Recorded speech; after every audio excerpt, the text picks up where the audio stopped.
Dadako na po tayo sa unang topic natin ngayong session. I think excited na rin po tayong mapakinggan no, yung mga nilalaman ng mga topics natin. Kasi kagaya ng sabi ni Ma'am Emmy, very interesting. No? And servant leadership, di ba? Parang ano to, um, yan. So talagang nakakatuwa rin talagang mapakinggan yung mga topics natin. So hindi ko na po papatagalin no.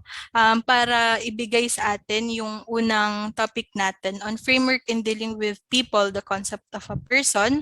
Allow me to introduce our resource person. She is a senior administrative assistant of the University of St. LaSalle Social Development Center in charge of the institutional community involvement of faculty and staff in the higher education unit. She is also a part-time teacher in the College of Arts and Sciences of University of St. LaSalle as National Service Training Program. Okay. Good morning, Mr. Rai. Good morning, Sir Junjay. Good morning. Kumusta ang Bacolod? Maayo gid. Oo. Sige. Good morning to everyone. I wish you all a blessed day. I hope you and members of your... Am I clear? Okay. Yes, ma'am. Loud and clear. Loud and clear. Sige. I hope you and the members of your household are well and fine no, during this pandemic. Sige. I would like to say good morning as well and mayong buntag sa lahat ng resource persons that are in this room and all the participants. Sige. The topic assigned to me is framework in dealing with people, the concept of person. Allow me to share my screen.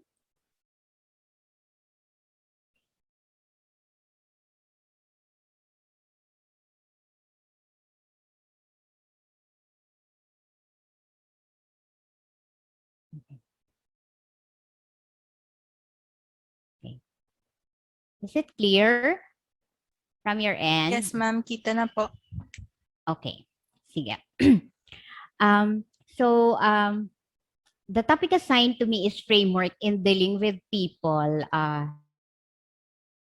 The concept, the first time it was brought to my consciousness, no, how important it is in terms of the way we deal with people was, I think I was 18 years old and we were prepared to do community work and we were told by a circle of development workers that when we go to the communities, when we deal with people, the greatest resource that we have is ourselves.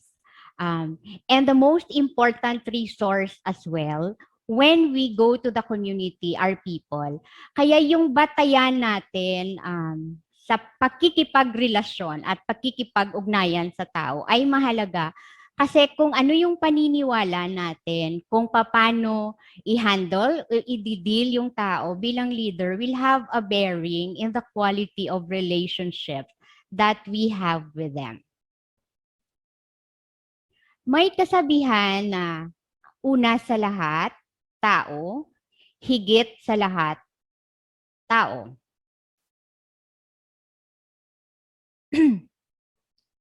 Most especially now that this is pandemic time, makikita natin kung ang tao nga ba pinapahalagahan, higit ba siya sa lahat, o iba ba ang pinapahalagahan? And I think in our organizations, as leaders, as individuals trained to be servant leaders, it's very important that we have that consciousness and that mindset na higit sa lahat of all the creations, human beings are very, very important.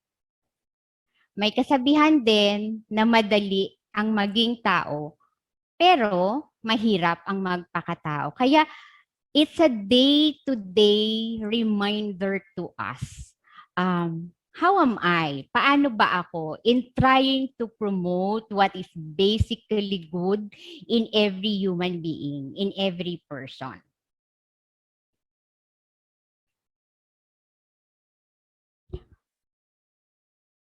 In our life, every day, through the socialization, the way we are brought up, and the way we connect with people, we get to see what is important to us, and we get to also realize ano yung priorities natin sa buhay. So, siguro first part nung ating activity this morning, I would like to ask you, especially during this pandemic, and I would like to ask you to share in the chat room, who are the two most important people in your life right now, and what makes them important to you? Pwedeng isulat. Okay. Thank you for sharing. Sige. Ako din, in my life now, the most important persons to me are una, siguro nanay ko. Kasi wala na akong tatay. Pangalawa, yung anak ko. Kasi he becomes my angel, no, in life. He continues to remind me how to be a better person every day. Kasi nga, then this pandemic also reminds us, who do we pay attention to and what do we give? I would like to ask you, as leaders naman, who made the most influence in your life, and what was their major influence in your life? Pwede pong isulat ulit sa chat box.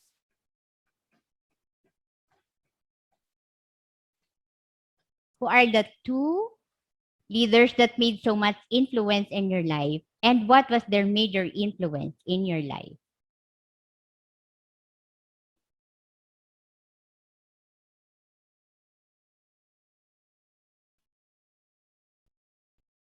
Medyo wala pang sagot. Sige. Ako na lang siguro mag-share then on this question. In my life, as a leader, in the way I look at relationships,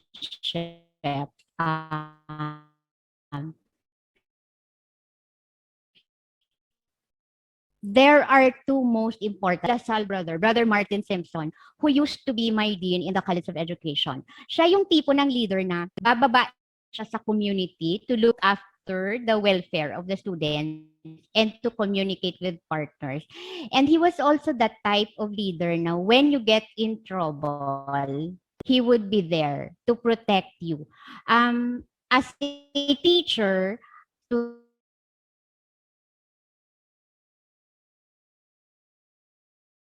life in the community, to be immersed with the fisher folk, with the farmers, with urban poor. And there was one time we brought our students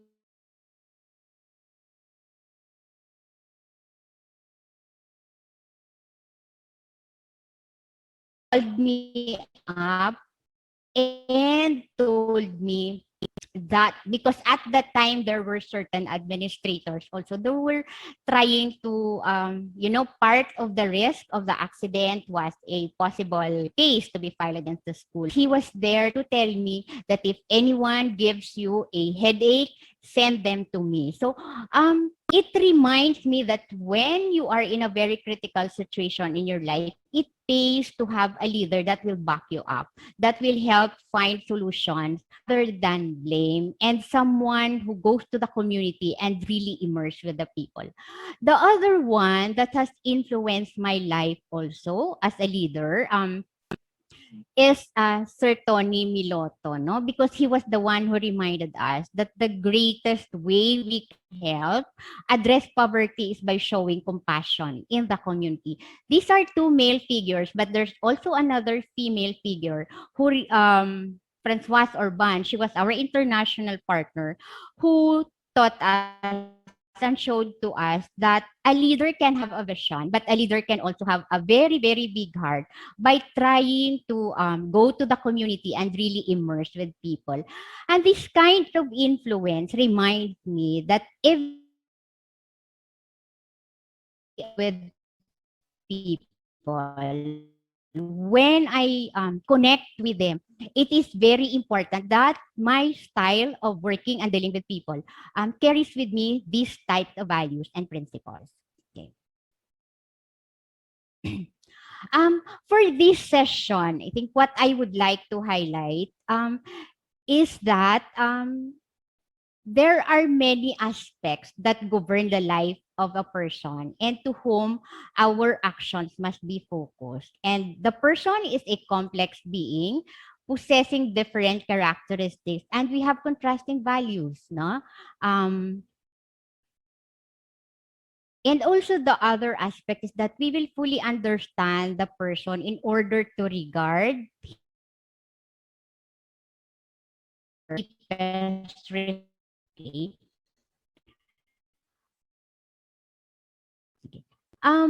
the concept of person which I will be sharing with you is based on 5 relationships. Number 1, ang lahat ng bagay sa sarili natin has relationships. No, we have ugnayan, we have relationships. So, and the most important relationship first that we have is our relationship with ourselves as leaders. Another important relationship that we have is our relationship with others.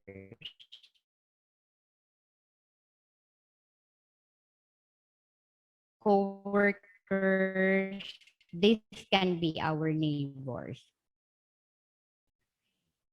And the bigger family which we also relate to is ours, people in that society and the structures that are created in that society. We are part of the universe. So we relate to the material world. We relate to our environment, the physical environment.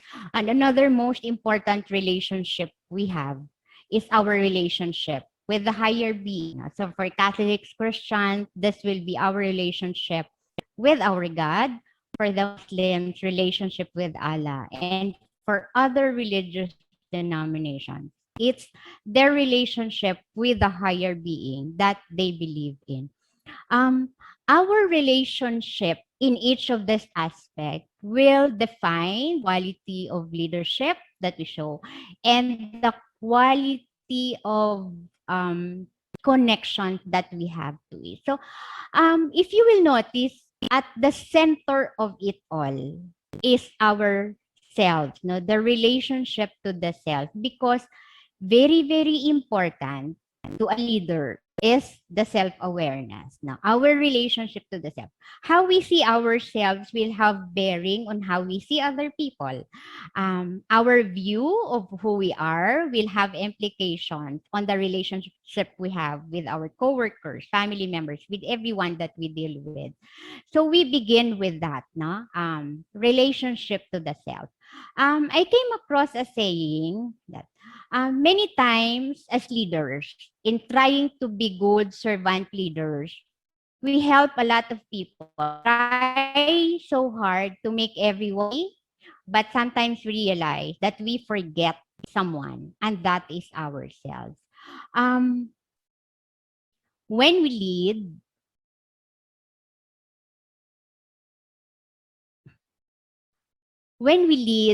we cannot give what we do not have. So it's very important that we take care of ourselves. So how we see ourselves as persons? Una sa lahat, when we relate to ourselves, it's important that we acknowledge na as persons, as individuals, everyone is in the image and likeness of a God, and therefore, everyone has dignity. When we speak of dignity, it is the principle we believe in that human dignity is inherent in each one of us. Bawat isa sa atin ay may dignity. Bawat isa sa atin ay because of that value, because of that inherent dignity, we deserve respect. It's very important na in our we recognize that. And the first recognition is sa self natin na lahat tayo, we are given that human dignity by the virtue of the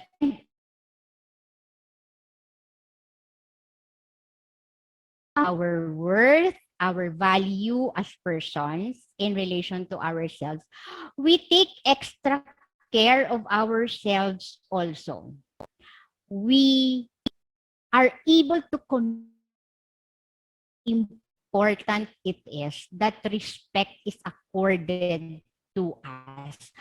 Because when we think of dignity, it is not something that is given to us on the basis of socioeconomic status, on the basis of education, but inherent to our being human beings.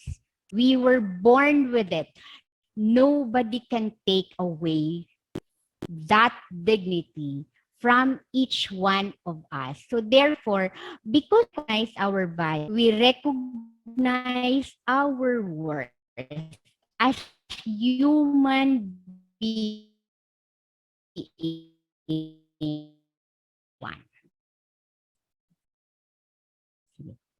So I will continue. Yung another principle that we believe in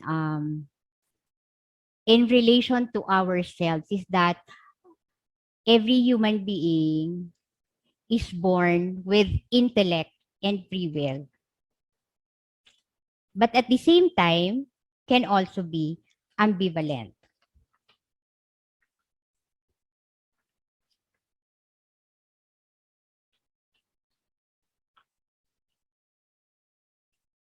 Because we are born with intellect, we are all endowed with natural capacities and abilities.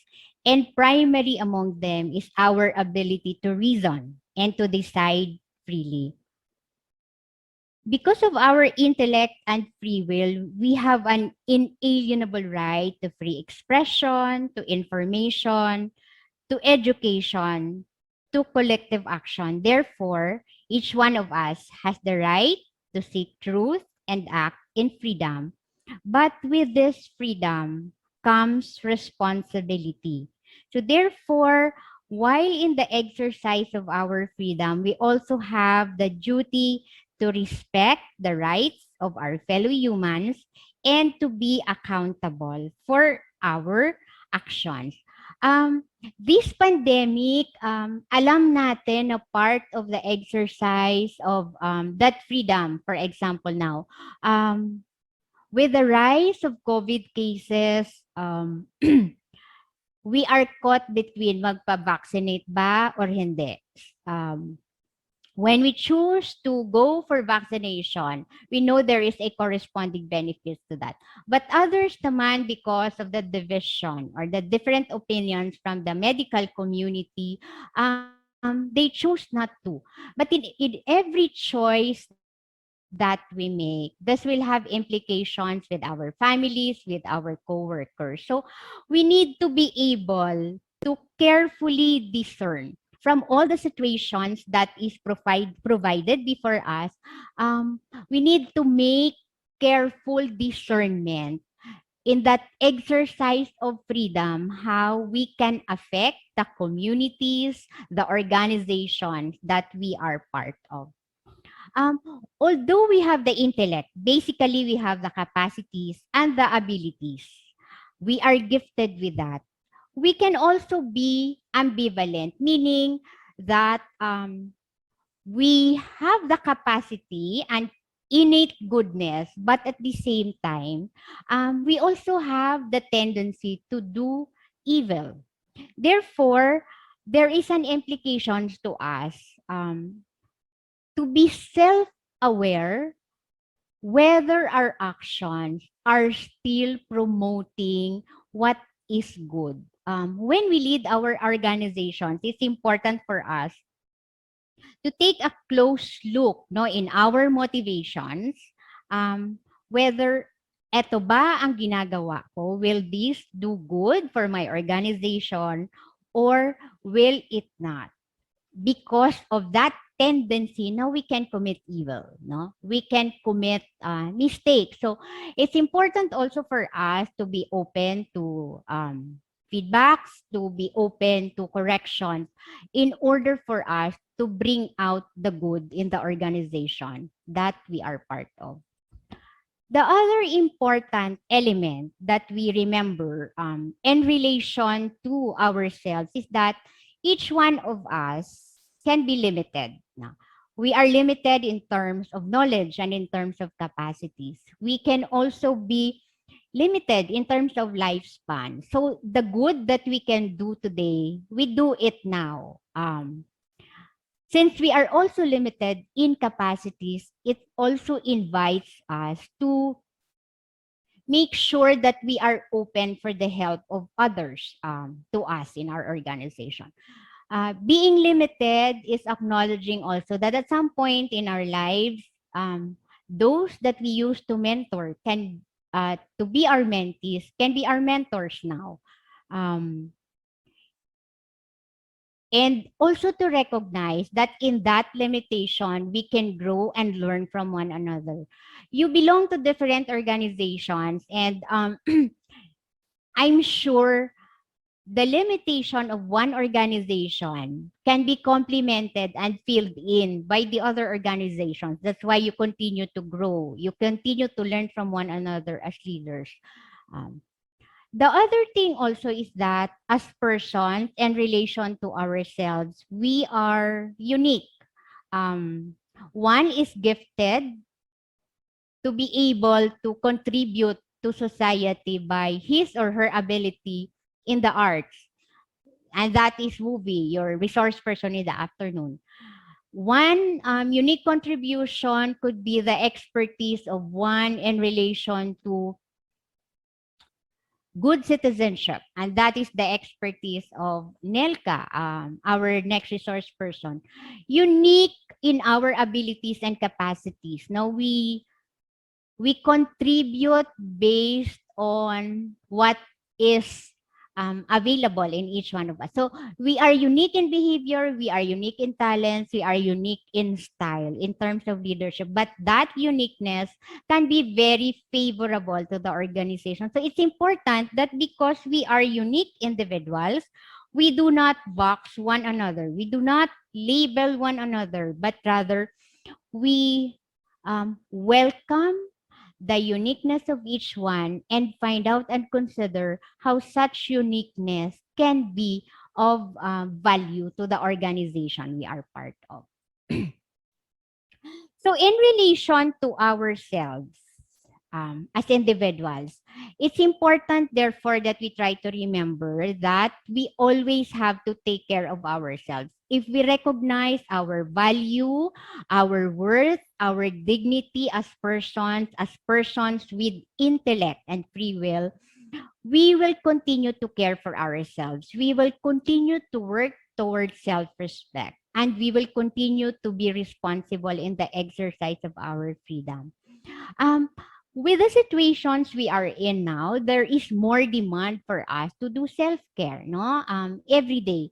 We used to have time to go out. So we used to have the freedom to really expand our horizons. But the limitations now of COVID has contained us, most of us, in the homes. That's why stuck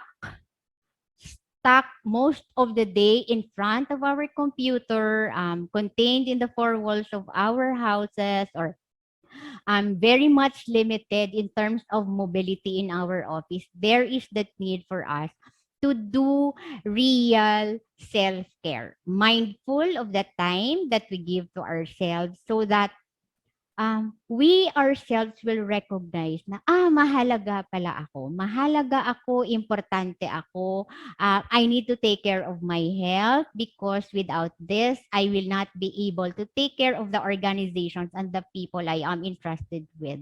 My effectivity as a servant leader is also connected to my entire well-being. So I need to take care of my physical health, my mental health. I need to take care of of my spiritual health as well. So self-care is very, very important. No, that's why many of the cooperatives now and organizations also invest in mindfulness activities, in psychosocial support as part of caring for the leaders in their organizations and their members as well. The second relationship that I would like to share with you is relationship to other human beings, no? Fellow humans. We need our family, we need our friends, we need our coworkers in order to make life more meaningful. Because in relation to others, we are all social beings, no? We cannot exist alone. We need company. We need to be with a group. That's why very challenging also at this time na many of our family members or we have friends, we have coworkers, they got separated from us, they died because of COVID or they got sick and we can't be there to show solidarity. We can't be physically present. Because as social beings, we need to be connected. So in our continue to connect, we continue to be present with one another by trying to create venues like this. We have webinars to connect with one another. We have online meetings para kamustahan how our groups are, how we are. We continue to connect through different social media platforms in order to show our solidarity and concern to the members of our organizations. Because the most difficult part is when you realize na you are isolated from others. So to provide that support and to show now we value our relationship with others, we find ways to connect. So there are many ways na we do with our friends, no? We set messenger meet, we do Zoom meet just for kamustahan in order to provide support. So as leaders, I think at this time, it's important na you are able to communicate with your members, with your staff, and with those in your circles that they are important. We show compassion by reaching out to them, by making them feel that the struggles they go through at this time is something that you understand, is something that you care about, and it's something na you pay attention to as servant leader. It's also important for us to bear in mind that in relation to others, we are of equal value with other people. Many of our values in our society today and structures operate on an implicit postulate of inequality. You know, there is that hidden assumption that some people are naturally inferior to others, while there is inequality that exists among us. The one who created us has gifted us with equal dignity, and taking off from that recognition that each one of us is born with equal dignity. Therefore, we are all equal in basic rights and basic needs as a person, from person to person, and even from nation to nation. And recognizing this, it is important as individuals and as persons that in our relationship with others, we highlight acceptance, we highlight compassion, we highlight love rather than discrimination. We welcome everyone. There's the platforms by which we try to reach out to people now is social media, but within that platform, instead of highlighting goodness and dignity and positivity, at times there is just so much hate and discrimination. No? So it is important that as individuals, as persons, we are reminded of the importance of connecting with people and recognizing their value as equal to us. So therefore, part of our responsibility is making sure that we always work and promote what is just and what is fair, especially to the poor, to the oppressed, and to the marginalized in our circles. No? And I think the beauty of why you also got into this kind of involvement as micro insurance practitioners, leaders, is that you wanted a playing field where those that are inaccessible in terms of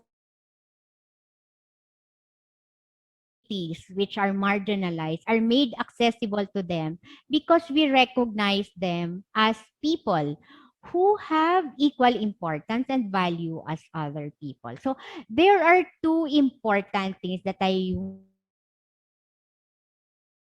based on experience when it comes to others, we need to remember that we are individuals who are social beings and we are of equal value to other persons. So therefore, the underlying implications to that is we have compassion. We show love, we show care for one another because we cannot exist by our own. We need others to fill our life with a sense of meaning. We need others in order for us to serve our purpose and to fulfill our mission. It's very, very important. The third relationship that I would like to share with you is our relationship to society. When we talk about our relationship to society, it is not only to other people, but or groups of people within that society, but to the structures as well that we create. And what are these structures? This can be economic, this can be political, this can be cultural. No? Structures that we create in our society are patterns of organized interrelated rights and obligations of persons. And we see them in our laws, in our traditions, in our practices. We see them in our political attitudes, in our way of life, and in our economic relationships. So, in relation to our society, if we look at our Philippine society now, we can think how we can be intervenors, meaning to say that when we look at our society as intervenors, we look at what are the structures that further make life difficult for ordinary Filipinos, and we try to intervene. During this pandemic, one of the things again that we saw, which showed the goodness of the Filipino, is the community pantries. We saw how people tried to intervene by filling up problems of hunger because access to food, access to services have become difficult, most especially for our ordinary people, for a lot of the citizens in this country, no? The lockdown had its serious effect and impact on us. So farmers who had big produce could not sell their products because of the lockdown. So part of being interveners is we look at the situation around us and we see what particular gap can I fill in? What particular needs are not being addressed? So if vaccines are limited, how do we make this or inaccessible to people? How do we make this accessible? So among the things that we can do at this time as leaders and us interveners is to find solutions on how we can respond to needs and for the good and welfare of everyone. As persons, we affect structures and structures also affect us. So we need to analyze and criticize and discern and examine whether the structures that are existing, are they doing good to us or are they not? Um, I think because of the micro insurance industry also in the Philippines, one of the things that you have clearly intervened on is making accessible insurance policies to the ordinary household.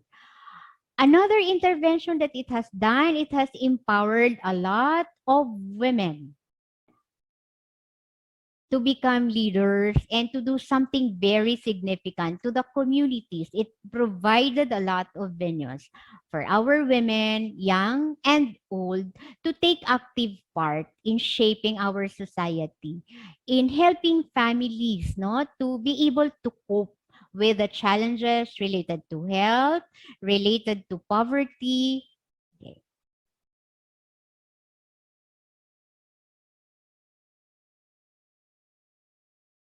In relation to society also, aside from being interveners, we can also be patriots. So when we say we are patriot, sige, I chose the pictures of our this time, no, because we take pride. But being patriot is about taking responsibility and accountability for the future generation, for the situation that we are in. No? We can intervene in our history and do something very, very concrete. So part I think of being patriotic and part I think of being concerned with the state of our countries is to take part in the situations and the events that are happening in our country today. The upcoming election in 2022 can be a very good venue for us to make decisions and show how we can make significant changes in our country. We live in a particular context now where there are a lot of challenges and concerns that we need to address. Poverty, turmoil as well, especially crisis in the healthcare system. There's a lot. So if mindful about the kind of society that we want to pass on to our children, to the younger generation, then certainly do our share as leaders. What of we can do in order to have a better Philippines. So therefore, if we talk of relationship to our society, social responsibility is very, very important.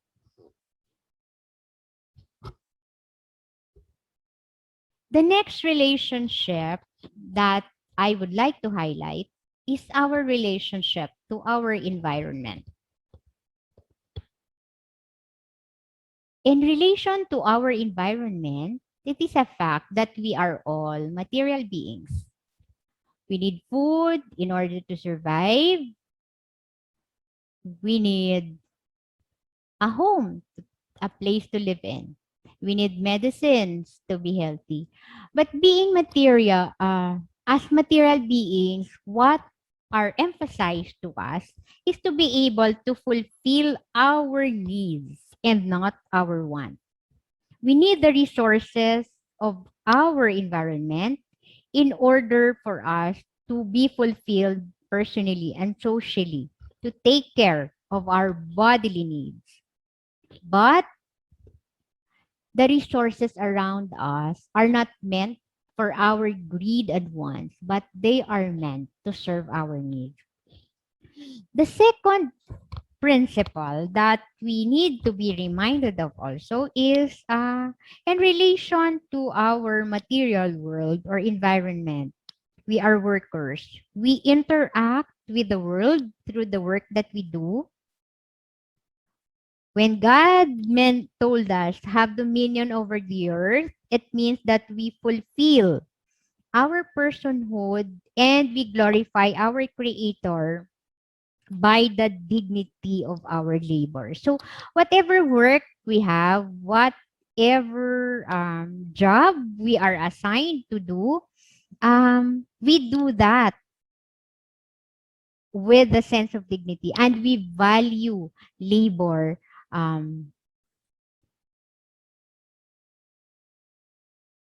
by recognizing the dignity of labor.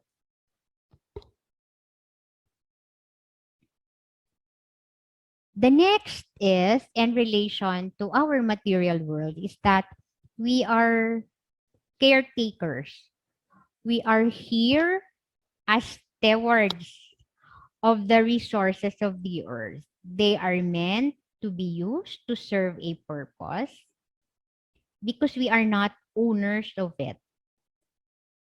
The resources of our environment is meant to benefit all for now and for the succeeding generations.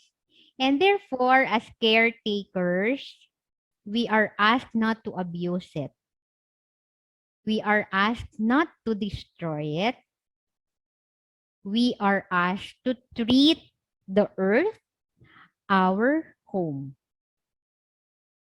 so that our children and our children's children will still have the resources they need, no?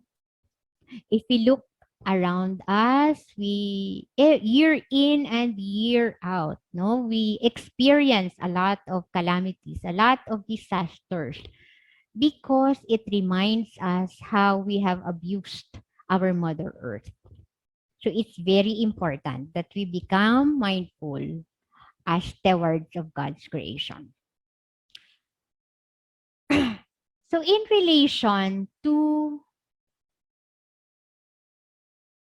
the material world, we are reminded to value the dignity of human labor, to live simply so that others may simply live, and to protect our environment and promote the integrity of God's creation.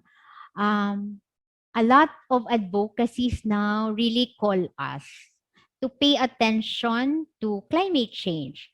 Because even if we come up with beautiful projects, with beautiful programs, if we continue to be destructive and not mindful and lack concern to the welfare of our Mother Earth, definitely we will continue to suffer and we will continue to not succeed really in the many initiatives we have if our physical environment, if our natural world is not taken care of. Finally, I would like to share with you our relationship to the higher being. Every individual, every person recognizes that in our life, we are connected to a supreme being that gives us the grace to rise above being mortals. What is temporary? So that's why we are able to transcend. We are able to transcend our being material and temporal because there is the divine, there is a supreme being that touches the divine in each one of us. And in the mission and the work we are called to know and to do, our final goal really is this is fulfilling my mission to the supreme being that has created me. So, my being humanistic is transcended to the divine state so that in my day-to-day work, in my connections and relationships with people, I am become mindful that I have a God-given mission to fulfill. When we choose to be part of the organization, when we choose to assume role as board members or as staff or as leaders of the organization, we know that there is a higher mission that we have to fulfill, and we continue to search that in order that the work that we do in the here and now will really be an expression and a manifestation of our honoring the higher being that has created us. So it is a fulfillment of the mission that he has given us. In relation also to the God we believe in or to the higher being we believe in, all of us have been created to have conscience because that conscience is the inner voice that will continue to remind us in every decision that we make, whether it is moral, whether it is aligned with the principles of our organization, whether it is life-giving, whether is it for the good of the majority, is it for the good of all? Is it serving a common good or is it serving a self-centered interest? So that's very important. No? That as individuals, we continue to, as individuals, we continue to tap on our conscience so that actions and decisions that we make reflect the voice of the divine and the holy in each one of us. As persons, we are also dependent on God. We constantly and we go back to Him.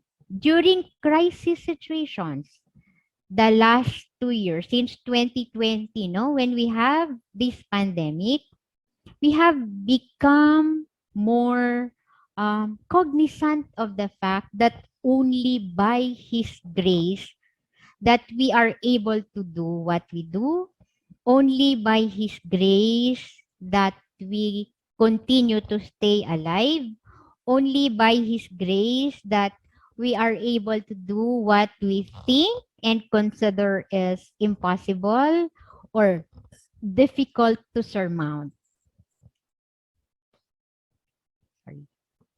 So it's important that we continue to be dependent to the higher being, no? And always seek His guidance in doing the work that is assigned to us, in making sure that when we perform a certain mission or a certain role, these are actions that promote human dignity, that promote respect for the value of human life, that promote respect for the integrity of creation, that promote what is good, that is aligned with the higher values that we have. Finally, when we think of our relationship with the higher being, we are always children of God, no? Children of the higher one. So, therefore, as children of God, we are taught and shown the way of loving. We are reminded to show detachment to the world, to be truly service-oriented to our neighbors, as servant leaders, to know what it means to sacrifice for the good of all, for love, and for truth, no, in our organization, in our homes, in our community. So when it comes to our relationship with the higher being, the most important reminder and implication of that is faith and spirituality are expressed in acts of charity love and acts of justice. We cannot say that we nurture our relationship to the higher being when we just pray in the confines of our homes, but we refuse to care and reach out to those in need. This deep faith and spirituality is something that is expressed, lived out through acts of service by going out of our way to enable our neighbors, to enable those in society who truly need, feel that they are being taken care of, that they are being reached out to, that their lives matter. So, in closing, I would like to say thank you to all of you for allowing me to share this framework on relating with persons. No, a framework that pays attention to different relationships and aspects of the person. So, that when we relate with people, it's important that we look at different aspects, different relationships. Ang pag-aalaga sa sarili because we have dignity. We also, in our relationships with others, no, because we are social beings, we have relationship to society because we are part of a bigger home, bigger community. We have relationships to the environment because nature takes to take care of nature. And we have our relationship to a God reminds us who is the source of every good in us. So, as individuals, as servant leaders, may this framework or simple guide in relating with people serve as your principles in your day-to-day action and in your day-to-day relationship. So, maraming salamat. It's